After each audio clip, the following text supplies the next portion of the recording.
manifestasi karunia Tuhan.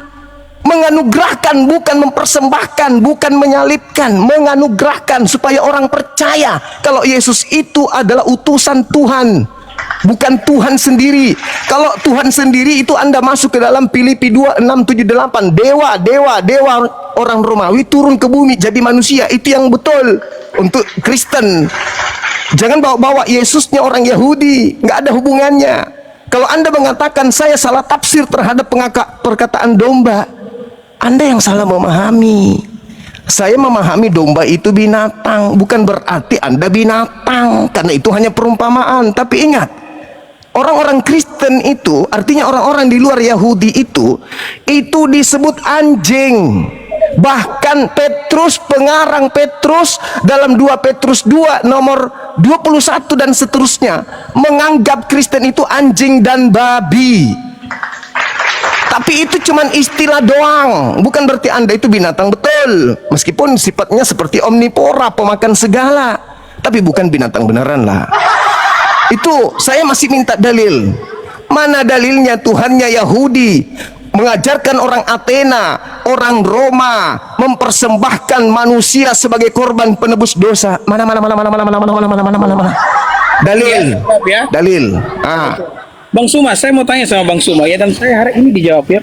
Kalau misalkan Kristen itu berkembang di Athena, apakah itu akan menguburkan fakta bahwa Kristen itu berasal dari Yahudi? Tidak, sama sekali enggak. Karena memang ajaran penyembah Kristus palsu itu awalnya dari orang Farisi. Iya.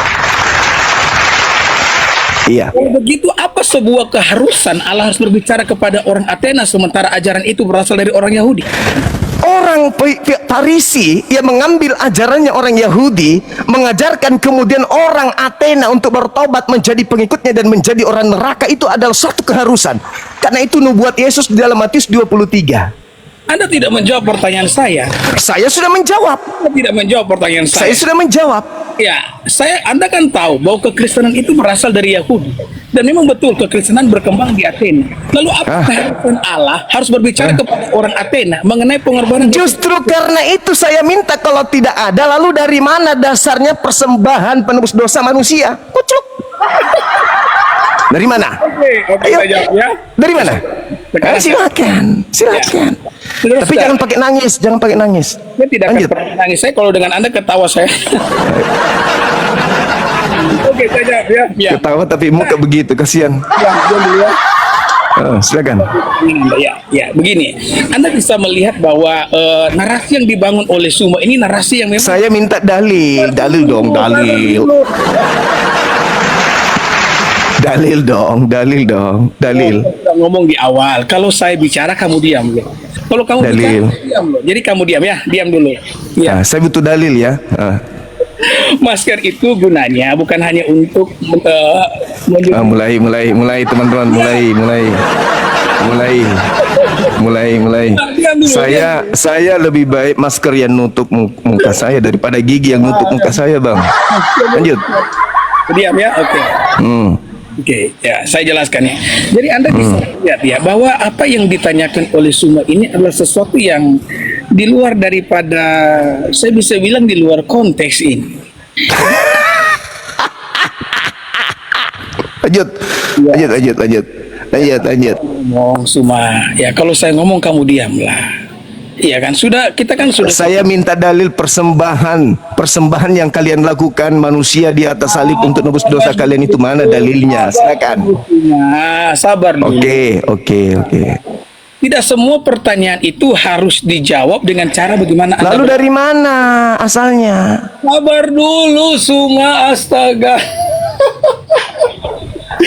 Bagaimana saya mau menjelaskan kalau kamu terus memotong apa yang saya sampaikan? Alasan aja itu. Begini, saya mau tunjukkan nih kepada para pendengar yang ada di bawah bahwa apa yang ditanyakan oleh Suma adalah sesuatu yang salah. Dan untuk mendapatkan jawaban yang benar, kita harus memperbaiki pertanyaan yang salah ini. Jadi kamu harus diam dulu, dengarkan saya. Kemudian kamu kasih tanggapan, Suma. Oke. Jadi kamu diam ya. Kita dengar. Saya jelaskan, kamu diam. Oke. Jadi begini. Kau mute, nggak usah. Ya, supaya Bicara aja. diam semua. Semua ini ribut sekali kamu ini. Sabar dulu Lanjut. saya ngomong, sabar dulu ya. Jadi begini semua. Jadi memang aturannya dari mana ketika harus berbicara kepada orang Athena. Padahal yang namanya Injil itu berasal dari orang Yahudi. Jadi pertanyaan yang diajukan oleh semua ini pertanyaan yang di luar nalar ini ya. Ini pertanyaan yang bagi saya adalah pertanyaan yang agak lain. Makanya kan tadi saya katakan, betul kekristenan itu berkembang di Athena. Tetapi itu kan berawal dari orang Yahudi. Lalu urgensi apa Allah harus berbicara kepada orang Athena melalui tentang pengorbanan Kristus? Kalau misalkan hal itu telah disampaikan oleh para rasul kepada orang Athena, khususnya Rasul Paulus. Jadi pertanyaan yang kamu ajukan ini adalah pertanyaan yang salah. Dan memang dari waktu ke waktu ketika saya menaikkan kamu di room saya, yang kamu tanyakan itu pertanyaan-pertanyaan yang salah semua Suma. Udah. Nah, sabar dulu. Makanya kenapa kamu itu tidak akan pernah mendapatkan sebuah jawaban yang benar kepada siapapun Anda menanyakan pertanyaan yang model ini. Pertanyaan ini tidak akan pernah mendapatkan sebuah jawaban. Kenapa? Karena berangkat dari pertanyaan yang salah. Anda menanyakan yang namanya dalil, ini dalil yang ada ya.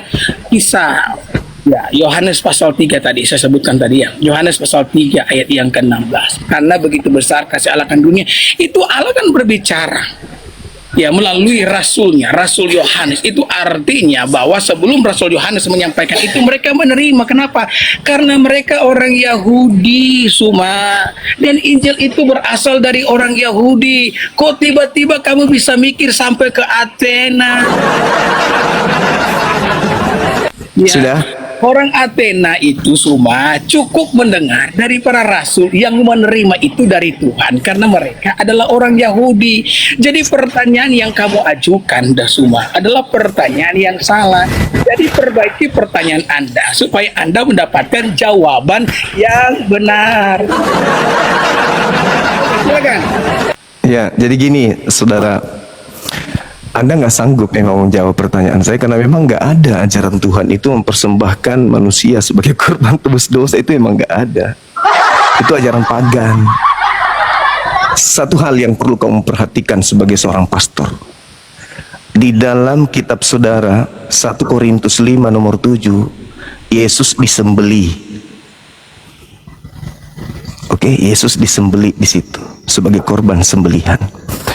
Kedua, di dalam Ibrani 9 nomor 28, di situ Yesus dipersembahkan. Kemudian di dalam Ibrani 10 nomor 10, di situ juga Yesus prospora, mempersembahkan tubuh. Yang saya pertanyakan adalah, ketika saya berbicara tentang imamat 1 nomor 2, katakanlah kepada orang Yahudi, katakanlah kepada orang Israel, apabila mereka hendak mempersembahkan kurban penebus dosa, hendaklah mereka mempersembahkan binatang, domba, kambing, sapi, lembu. Itu kepada siapa? Itu orang Yahudi, orang Israel. Yang saya pertanyakan sekarang ini kepada orang Athena, kepada orang Roma. Katakanlah kepada orang Roma, katakanlah kepada orang Athena, apabila mereka ingin menebus dosa, hendaklah mereka mempersembahkan atau menyembelih manusia. Itu yang saya pertanyakan, pastor. Itu yang saya pertanyakan. Jangan kau persalahkan pertanyaan, karena orang Yahudi sudah punya konsep dia. Katakanlah kepada orang Israel, apabila mereka hendak mempersembahkan korban penebus dosa, hendaklah mereka mempersembahkan binatang, domba, kambing, sapi, lembu. Oke, udah deal kita di situ. Itu dalil, tidak bisa digoyangkan. Sekarang muncul Kristen di luar Israel mengajarkan penebusan dosa itu dengan darah manusia. Saya minta dalilnya mana, legalitasnya mana dari Tuhannya Yahudi, bahwa menebus dosa dengan cara menyembelih manusia bernama Yesus, mempersembahkan manusia bernama Yesus. Dalilnya mana dari Tuhan? Legalitasnya mana? Sebagaimana Imamat 1 nomor 2 untuk orang Israel. Nah, untuk orang Kristen Roma Yunani, mana dalil legalitasnya mempersembahkan atau menyembelih manusia sebagaimana yang dikatakan Paulus di dalam 1 Korintus 5 nomor 7, Yesus itu disembelih. Mana legalitasnya dari Tuhan kepada Paulus yang mengajarkan orang-orang Athena dan Yunani menebus dosa mereka karena dengan adanya Yesus sudah disembelih katanya di atas pohon. Saya butuh dalil. Silakan. Ya, saya jawab ya. Terima kasih semua atas pertanyaannya. Jadi, semua mengatakan bahwa saya tidak bisa menunjukkan dalil. Dan saya heran, dia sendiri telah menyebutkan dalil-dalilnya. Contohnya ya, ketika dia mengatakan tadi dalam 1 Korintus 5 ayat yang ke-7, buanglah ragi yang lama itu, supaya kamu menjadi adonan yang baru, sebab kamu tidak beragi. Sebab anak domba Paskah kita juga telah disembelih, yaitu Kristus. Ini orang nggak sadar nih, kalau ayat yang dia sebutkan itu juga adalah dalil. Tahu nggak ya? Yang dia minta apa? Yang diminta semua adalah ya ayat yang khusus berbicara kepada orang Athena. Dia tidak sadar nih bahwa ketika Tuhan berbicara kepada orang Athena, Tuhan itu tidak berbicara langsung. Dia berbicara melalui Rasul Paulus, dan ayat yang kamu baca dari 1 Korintus 5 ayat 7 itu firman Tuhan semua. Aduh, cuma minta dalil, dia sendiri yang kasih dalil. Terus dia masih nanya dalil. Cuma dengar ya. Jadi ketika Yesus telah datang ke dalam dunia, dia banyak berbicara, murid-murid mendengarkan. Kemudian Paulus juga akhirnya menjadi pengikut Kristus. Paulus itu menyampaikan kepada orang Athena, dan itu yang kamu baca itu juga merupakan salah satu khotbah daripada Rasul Paulus kan. Jadi Tuhan itu semua tidak perlu berbicara langsung kepada orang Athena, kepada orang Indonesia, kepada orang Arab, kepada orang Singapura bahwa Allah telah menjelma menjadi manusia namanya Yesus Kristus. Tidak perlu Allah berbicara langsung. Kenapa? Karena Allah telah mengutus murid-muridnya untuk menyampaikan firman-Nya semua. Jadi ayat yang kamu sebutkan itu semua adalah dalilnya. Sekarang Anda di bawah bisa melihat kan bahwa kerancuan daripada pertanyaan yang diajukan oleh semua kan? Makanya saya bilang, perbaiki pertanyaan kamu. Jangan kamu merasa bangga dengan pertanyaan kamu. Mungkin kalau di hadapan pendeta-pendeta yang lain, kamu bisa membuat pertanyaan kamu terasa begitu luar biasa ya. Tapi di hadapan saya, itu pertanyaan yang receh semua. Bisa-bisanya dia telah menyebutkan ayatnya, kemudian dia tanya juga dalilnya. Oke, silakan semua. Iya, jadi teman-teman sekalian, ternyata betul kata Yesus, iblislah yang menjadi bapakmu dan kau mau melakukan keinginan-keinginan bapakmu. Berarti iblis yang dimaksud di sini adalah Paulus ya teman-teman ya. Saya minta dalil firman Tuhan, tapi dikasih firman Paulus. Jadi sekali lagi teman-teman sekalian, mari kita tertawa. Ternyata orang Kristen ini bapaknya itu iblis yang bernama Paulus. Karena mereka mendengarkan firman Paulus. Katanya, saya kan minta firman Tuhan, tapi dikasih firman Paulus. Berarti Tuhan mereka Paulus. Jadi Paulus ini sudah menjadi Tuhan mereka, teman-teman sekalian. Benarlah kata Paulus, apa kata Yesus? Iblislah yang menjadi bapakmu dan kamu mau melakukan keinginan-keinginan bapakmu. Ternyata iblis itu Paulus. Kata Pak Pastor, Anda harus membedakan antara firman Tuhan dengan perkataan manusia. Paulus itu mengakui bahwa apa yang dituliskan bukan firman Tuhan, tetapi hanya karena orang bodoh yang ingin bermegah. Dan tidak ada kemudian Tuhan pernah berfirman kepada Paulus. Tidak pernah Tuhan berfirman kepada Paulus. Kalau Tuhan pernah berfirman kepada Paulus, berarti Paulus itu nabi. Coba Anda tunjukkan kepada saya di mana Elohim pernah berfirman kepada Paulus. Tunjukkan di mana dalilnya. Di mana dalilnya? Tuhan Elohim datang kepada Paulus, kemudian berfirman kepada Paulus, itu dalilnya di mana? Sampai 13 kitabnya itu Anda anggap firman. Itu satu. Yang kedua, Tuhannya Yahudi berkata begini, Pak Pastor, Keluaran 23 nomor 7, Pak Pastor. Ya. Jangan kau membunuh orang yang benar. Jangan kau membunuh orang yang tidak bersalah. Yesus orang benar, Yesus orang tidak bersalah. Boleh nggak dibunuh? Tidak boleh. Apalagi disembelih, nggak boleh. Amsal 6 nomor 16. 6 perkara yang dibenci oleh Elohim, bahkan 7 kekejian yang ada di dalam hatinya, yaitu menumpahkan darah orang yang tidak bersalah. Menumpahkan darah Yesus, apakah kekejian atau bukan bagi Tuhan? Kekejian. Lalu kenapa Anda kemudian tertawa terbahak-bahak dalam kebodohan dengan membawa 1 Korintus 5 nomor 7, Yesus dipersembahkan, katanya itu firman Tuhan. Itu Anda sedang pamer kalau Karisten itu Tuhannya Paulus. Yesus mengatakan bahwa segala firman yang engkau berikan kepadaku telah aku sampaikan kepada mereka. Mereka telah menerimanya. Nah, ada enggak Yesus menerima 1 Korintus 5 nomor 7 itu? Ada enggak Yesus mengajarkan kitab Korintus? Ada enggak? Nah, kalau begitu tolong tunjukkan kepada saya siapa yang berfirman kepada Paulus 1 Korintus ini. Apakah Elohim atau Yesus? Silakan. Oke, ya. Terima kasih Bang Suma. Saya sampai sekarang ya tidak tahu bagaimana cara berpikirnya Bang Suma ini ya. Kenapa? Teman-teman yang di bawah perhatikan saya mau ngomong ini ya. Tadi yang mengangkat 1 Korintus 5 ayat 7 itu Suma loh. Perhatikan tidak? Dia sendiri yang mengangkat 1 Korintus 5 ayat 7. Kemudian dia sendiri yang mempertanyakan 1 Korintus 5 ayat 7. Saya tidak tahu ya, ada apa dengan pikiran Bang Suma ini ya. Kenapa pikiran kamu menjadi sedemikian belibet? Kamu sendiri loh tadi yang angkat 1 Korintus 5 ayat 7.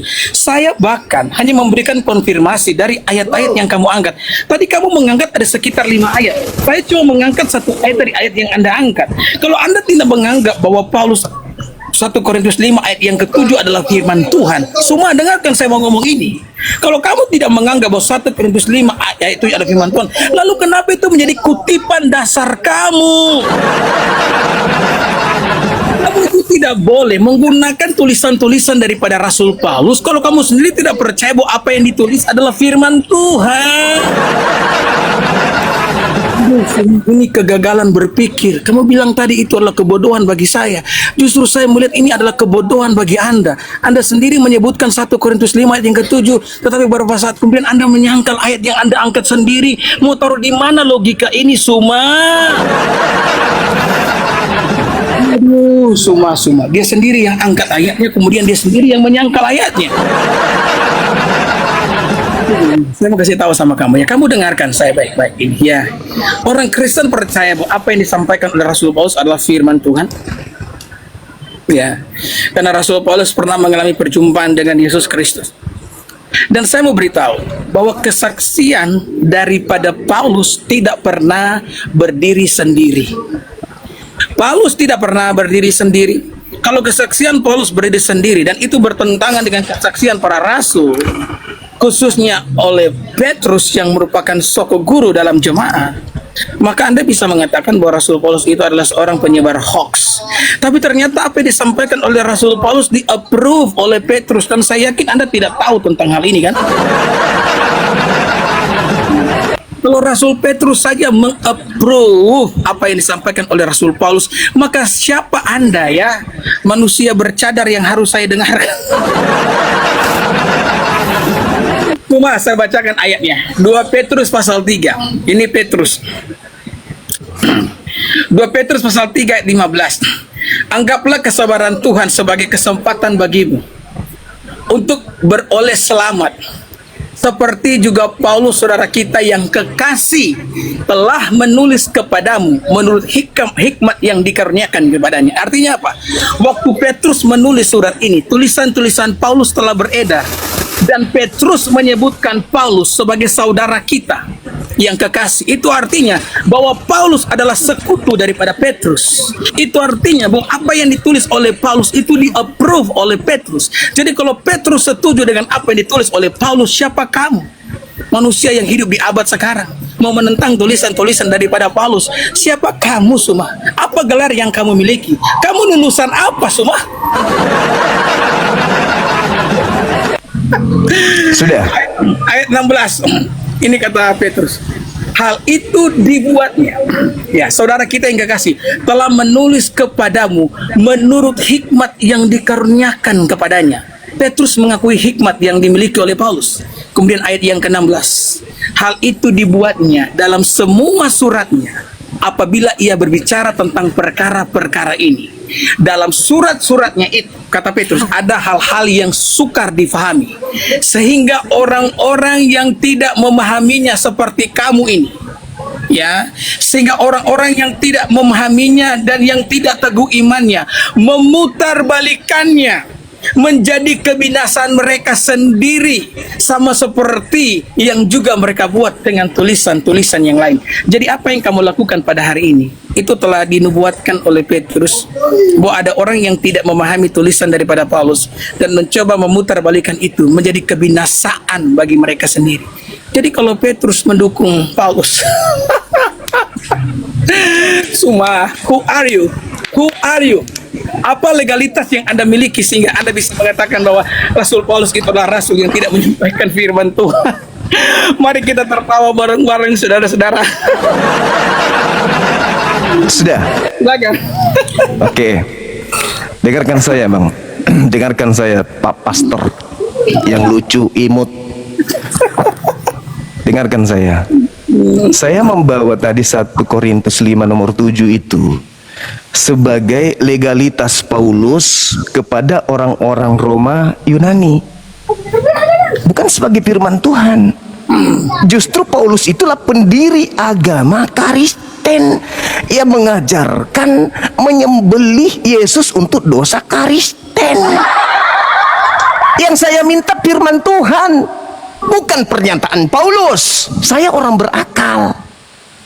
Terkait dengan buku Petrus itu, Pastor, Anda tahu tidak kalau Yesus sudah menubuatkan bahwa murid pilihan juga akan disesatkan oleh nabi palsu? Anda tahu nggak itu? Kutanya dulu, tolong jawab.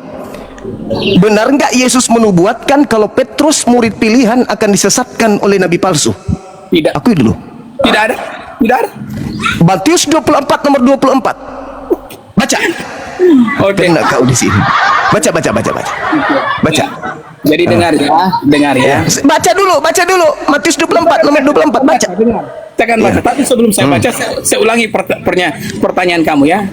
Cuma bilang tadi ya bahwa Pak Petrus itu akan disesatkan. Dan sekarang kita akan baca ayatnya. Apakah ayat ini berbicara Petrus disesatkan? Matius berapa? Baru dia tahu ternyata, teman-teman sekalian. Baru dia mau belajar. Sekarang Matius 24 nomor 24. Iya. Saya tidak tahu kan, memang tidak ada ayat yang mengatakan demikian. Ayat berapa? Ayat berapa? Ayat berapa? Ayat berapa? Hah, ayat berapa? Gayanya selangit. Gayanya selangit. Pertanyaannya Teman-teman, dengar nggak apa yang saya ucapkan tadi, teman-teman? Iya. Nomor berapa gitu? Dengar nggak dia ini? Makan dengan pertanyaannya sendiri loh. Pastor. Ayat berapa? Ayat berapa? Matius 24 nomor 3042. Ya. Tidak ada ayat 3000. Dasar ongol-ongol dompa lah. Nomor 24, Kak Daro. Oke, ya saya bacakan ya. Perpuluhan. Perpuluhan terus di otakmu, makanya kau nggak tahu dalil kitabmu sendiri. Ya, bukan saya tidak tahu dalil. Ya, tapi memang butuh belajar sama Bang Suma. Kan, saya tidak perlu belajar dari orang yang otaknya close. Lah buktinya kau bertanya sama saya, Tuyul. Benar, Saya minta dalil firman Tuhan, kau kasih firman Paulus. Bahlul. Oke, coba saya dulu ya. Saya Silakan kau baca, silakan kau baca. Jangan kau pamer kebodohanmu depan jemaatmu, silakan. Kau tanya lagi, nomor berapa? Oke, sabar. Bikin malu orang-orang gereja, dipermalukan sama dia. Diamlah kau. Saya ngomong dulu. Begini semua. Saya katakan Kasihan. Gak usah banyak pengantar, kau baca Matius 24 nomor 24. sabar dulu semua. Saya mau menjelaskan kepada kau. Matius 24 nomor 24 kau baca. Malu dia, Bi. Diam dulu, Malu. saya jelaskan. Saya jelaskan. Malu Dengan dia. kalau mau debat dengan semua ini, kalian itu harus menjelaskan dengan baik supaya orang Apa yang kau jelaskan? Kau mengaburkan Matius 24 nomor 24. sabar. Saya baca ya, sabar. Teman-teman tadi dia mengatakan tidak ada. Sekarang kau baca. Oke, ya. Jadi kan saya katakan tidak ada. Karena memang tidak ada. Alkitab mengatakan Kau bahwa baca. Kau baca. Jangan kau sabar dulu. kau mengatakan tidak ada, kau tidak baca. Sabar. Tekan, Pak. Iya baca dulu baru kau mengatakan tidak ada. Sabar, Asuma. Jangan kau marah-marah. Kesian dia. Kesian. Cuma Buka komal ilmu nggak ada buka komal. Dulu saya baca. Kenapa Saya kamu nggak berani baca? Kenapa kau nggak berani baca? Apa yang tidak berani? Saya mau baca. Baca dulu. Sabar. Saya jelaskan dulu ya. Saya jelaskan. Oke, ya. Semua diam dulu ya. Sabar dulu. Saya jelaskan. Jadi semua bilang kan bahwa Petrus itu akan disesatkan. Narasi yang dia bangun seolah-olah Petrus itu akan disesatkan, kemudian dia akan mati dalam kesesatan. Itu kan narasi yang dia bangun. Makanya sabar dulu. Saya sudah ngomong tadi loh. Kalau saya ngomong kamu tidak. Mana kau baca dulu? Nggak perlu pamer gigimu, baca. Dia mulai menghina. Astagfirullahaladzim, ya Allah ya Mulai Karim. menghina saudara. Ya kamu cengengesan dari tadi. Cengengesan dari tadi disuruh baca malah nggak baca. Siwa kau dia. Baca.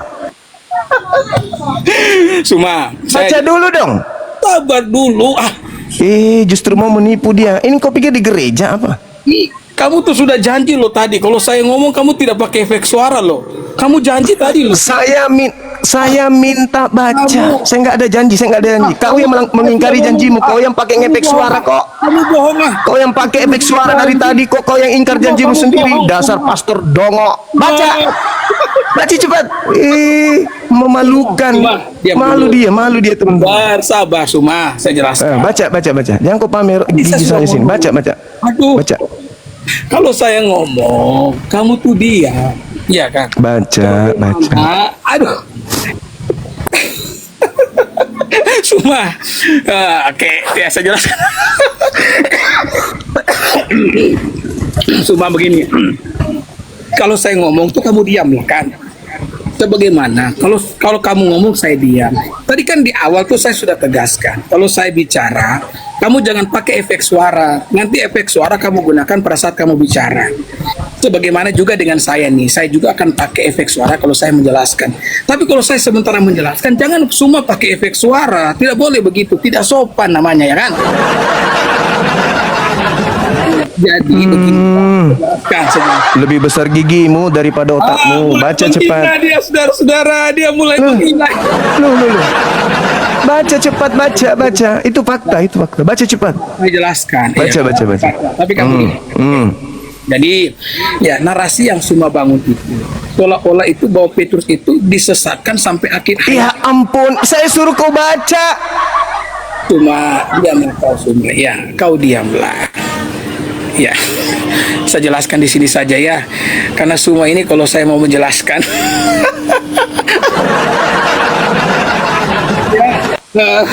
Semua itu saudara sudah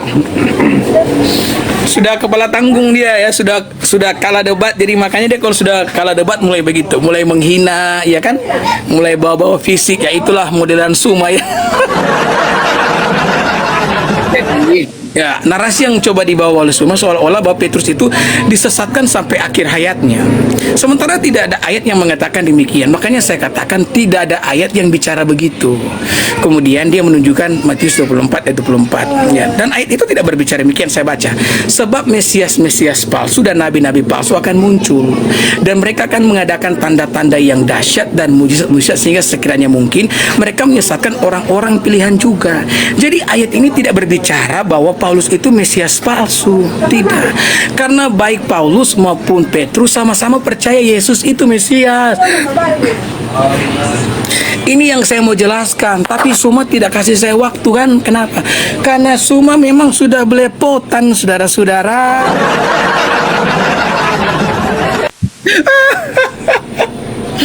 Ayat ini tidak berbicara demikian ya, tapi tidak apa-apa lah ya. Yang penting Anda sudah teredukasi. Anda mau mengambil pelajaran atau tidak, paling tidak Anda sudah teredukasi. Ya, oke. Saya sudahi sampai di sini, saya punya live ya. Karena minimal saya live 1,5 jam Bapak Ibu, karena saya suka sekali download, saya punya live kemudian saya edit. Kalau lebih daripada 1,5 jam, ya maksimal 1,5 jam ya. Itu susah saya editnya karena saya masih manual edit ya. Siapa yang malu? Aduh, hari ini saya kembali mengalahkan Suma, jadi saya happy sehappy-happynya. Nah, kembali Gurunda Suma tersungkur di hadapan Gurunda Dede Dula.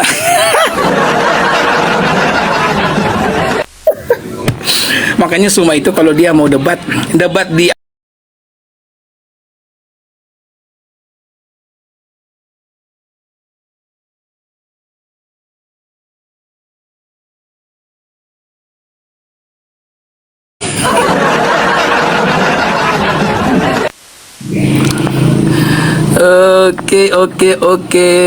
Oke. Saya naikkan yang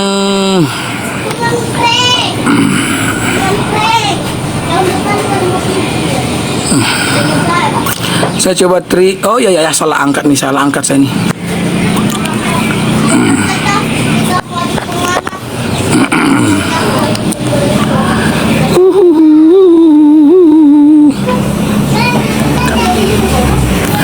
Aduh, kasihan juga ya. Bang Suma tak berkutik, saudara-saudara. Oke, saya angkat satu. Oh, sudah tidak bisa dinaikin ya.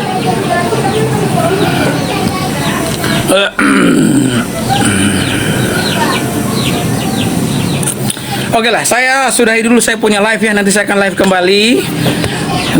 kembali ya. Terima kasih semua yang sudah nonton. Thank you so much ya. Kiranya Anda semua dapat pelajaran yang berharga. Ingat ya, walaupun kita beda agama, NKRI harga mati. Salam toleransi dan Tuhan Yesus memberkati. Shalom semua.